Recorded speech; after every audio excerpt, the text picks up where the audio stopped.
भयो नमस्ते, म खगेन्द्र विशी र त्यस्तै गरेर मेरो साथमा हुनुहुन्छ मेरो मित्र डम्बर गाइनजी हुनुहुन्छ हजुर। र आज हामीले तपाईँहरूलाई एउटा सन्देशमूलक एउटा गीत ल्याएर आएका छौँ। त्यति राम्रो गायक त म पनि होइन, तर डम्बर गन्धर्वजी अलिकति गाउनुहुन्छ।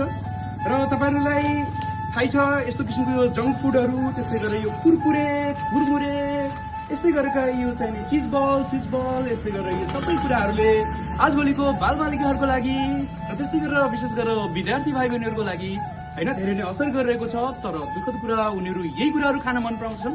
र त्यति मात्र होइन, आजभोलिका जवान केटाकेटीहरू उनीहरूलाई पनि यस्तै किसिमको चटपटे खटपटे र यस्तै जङ्क फुड चाउचाउ खान मन पर्दछ।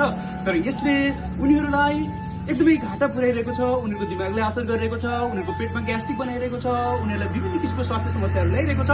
त्यसैलाई सन्देशमूलक रूपमा प्रस्तुत गर्ने एउटा सानो जमर्को हामीहरूले गरेका छौँ।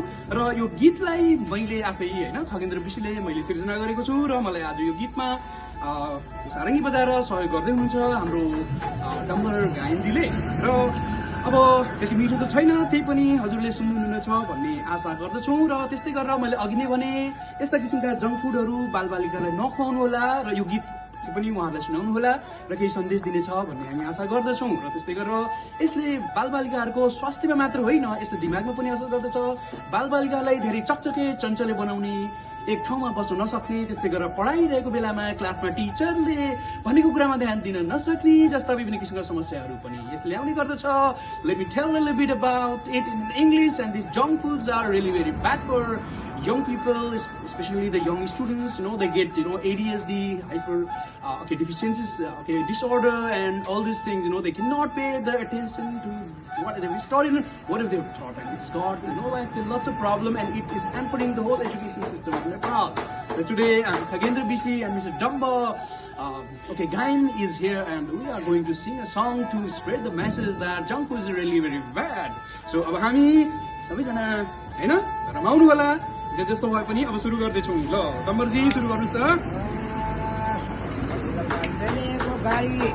सजनाको शीतल पानी चढेको गाडी, पाँचन्छ बसेको ठाउँमा राम्रो लुगे हरी, 2082 सालको आम्दानी रह्यो भरि खगेन्द्र सरको आम्दानी रह्यो भरि कहिले तल कहिले माया चर्के बिनुवा तिर्खा पानी खाए मेटिँदैन माया जलको चोर्नेको होला मार्दिन्छु मा कुटेर, राष्ट्र चोर्नेको होला मार्दिन्छु मा कुटेर, अर्घ पातल भएको सुरी सै कुटेर। हाम्रो डम्बर गायनजी एकदम अर्ध पागल भइसक्नु भएको छ। सम्पूर्ण नेपालीहरू अर्ध पागल